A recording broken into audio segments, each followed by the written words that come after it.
और मनोज झा जब सदन में पढ़े तो आनंद मोहन जी इसको विवाद बना दिए। तो मुझे तो लगता है कि पॉलिटिकल स्टंट है, कहीं ना कहीं दोनों आदमी के कोई टिकट उकट जा रहा होगा, कुछ कट उठ रहा होगा। और ठाकुर का कुआं नहीं होता तो आप लोग पानी नहीं पीते। ठाकुर का कुआं था तो पानी पीते थे। हम लोग पानी अपने अकेले थोड़े पीते थे, अकेले अगर पीते तो हम लोग का संख्या कम हो जाता। आप ही लोगों ने पिला के संख्या बढ़ा दी है।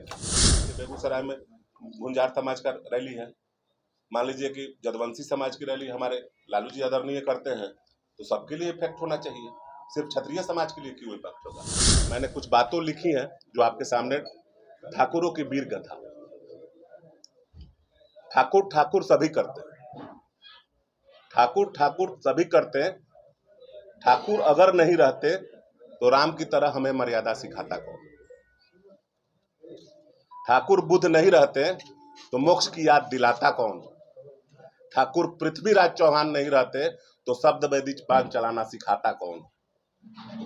ठाकुर महाराणा प्रताप नहीं रहते तो घास की रोटी खाता कौन।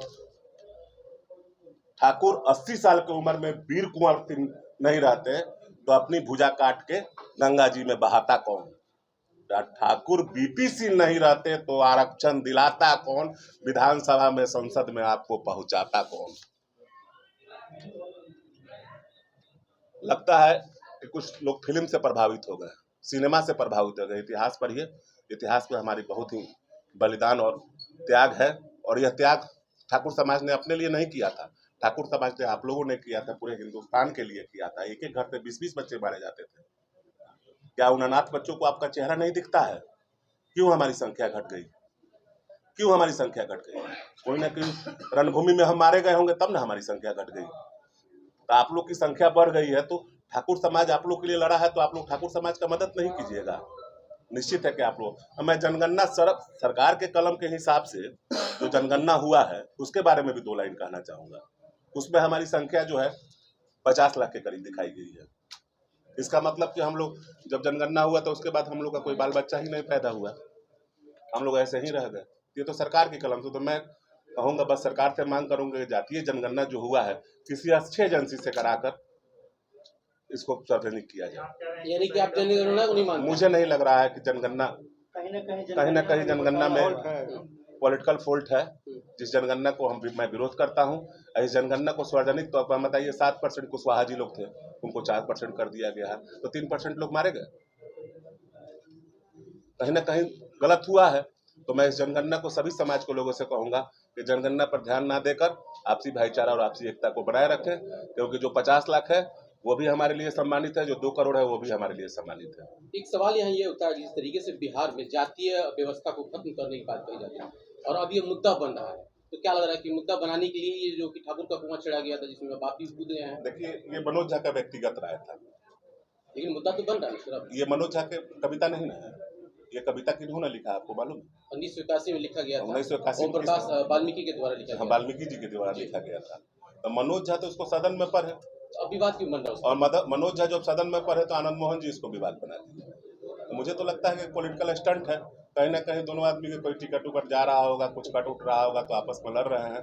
तो मैं आनंद मोहन जी का विरोधी नहीं हूँ, वो भी अपने जगह सही है। मनोज झा जी जो कह रहे हैं तो ब्राह्मण समाज इसको अपने सीने पर न ले कि मनोज झा का व्यक्तिगत राय है। और ठाकुर का कुआं नहीं होता तो आप लोग पानी नहीं पीते। ठाकुर का कुआं था तो पानी पीते थे।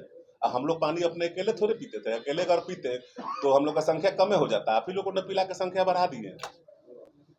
हम लोग का संख्या कम कैसे हुआ? आप लोग को पानी पिला दिए, आप लोग को सब कुछ दे दिए, तब ना हम लोग का संख्या, आप लोग का संख्या बढ़ाने के चक्कर में ठाकुर का कुआं का बात। मनोज झा जी सम्मानित है और हम तो उनको विश्वामित्र भी कहते हैं। और विश्वामित्र और दोनों आदमी लालू यादव जी के ही परिवार, आदरणीय लालू यादव के परिवार से ही आते हैं और दोनों आदमी उसी दल में है। तो अपने नेता को कमजोर मत करिए, चुनावी दिन आने वाला है, कोशिश कीजिए कि आपके नेता जो है, आप जिस दल में है ईमानदारी से अपनी भूमिका निभाएं। क्षत्रिय सम्मान रैली का मतलब फिर क्या होगा? क्षत्रिय सम्मान की रैली हम लोग जो स्वर्ण के बारे में भी चर्चा करने वाले हैं। कभी प्रशांत जी से हमारी बात हुई, उसमें 10% की बात आ रही थी, तो उस पर हम लोग चाह रहे हैं कि जैसे कि हमारे समाज में भी गरीबी है, जो आरक्षण से हम लोग खुश नहीं है। 10% मिला तो? हाँ, 10% मिला है, लेकिन किस कलम से मिला आप जानते हैं? 10% मिला है तो क्षत्रिय सम्मान रैली का उद्देश्य क्या है? क्षत्रिय सम्मान रैली का एक अपने समाज को इकट्ठा करना, और अपने समाज की बातों को सभी लोग आपसी भेदभाव बुलाकर कि हम लोग जब एक होकर अपने हक की मांग करेंगे तब ना हक मिलेगा। हम लोग अलग अलग बट के अगर हक को मांग करेंगे तो फिर कोई हमें हक नहीं देगा। तो मेन उद्देश्य है कि हम लोग अपने हक के लिए इकट्ठा हो और जरूरत पड़े तो सरकार पर हम लोग दबाव बनाए, सरकार तब हमारी सुनेगी। सुधीर जी, आजादी के पहले अंग्रेजों का दौर था या जो मुगल आक्रांता आए थे उनपे जो राजपूत समाज है उसमें चढ़ बढ़ के देश के लिए लड़ाई है। लेकिन आजादी के बाद ठाकुर समाज जो है भारत की राजनीति में क्यों टारगेट पे है? हमेशा नक्सलाइट के टारगेट पे राजपूत है। जो समाज में जो लोग बराबरी की बात करते हैं तो अगर जातिगत संघर्ष की बात होती है तो उसमें भी टारगेट पे ठाकुर ही है। ठाकुर क्यों टारगेट पे है? आखिर लोग क्या चाहते हैं आपसे? देखिए, ये जो नक्सली संगठन जो आप बता रहे हैं कि टारगेट किया था ठाकुरों को, ये कुछ चंद लोग थे। अगर नक्सल संगठन अगर टारगेट करता तो आज बिहार में नक्सल की सरकार होती। उनकी सरकार तो है नहीं। नक्सलियों का विरोध हुआ तब न जाकर नीतीश कुमार की सरकार बनी, लालू यादव जी की सरकार बनी, नहीं तो उन्हीं लोग की सरकार होती। और ठाकुर का टारगेट करने का मतलब था कि उनके मन में गलत सब भरना, उन लोगों को भटकाना।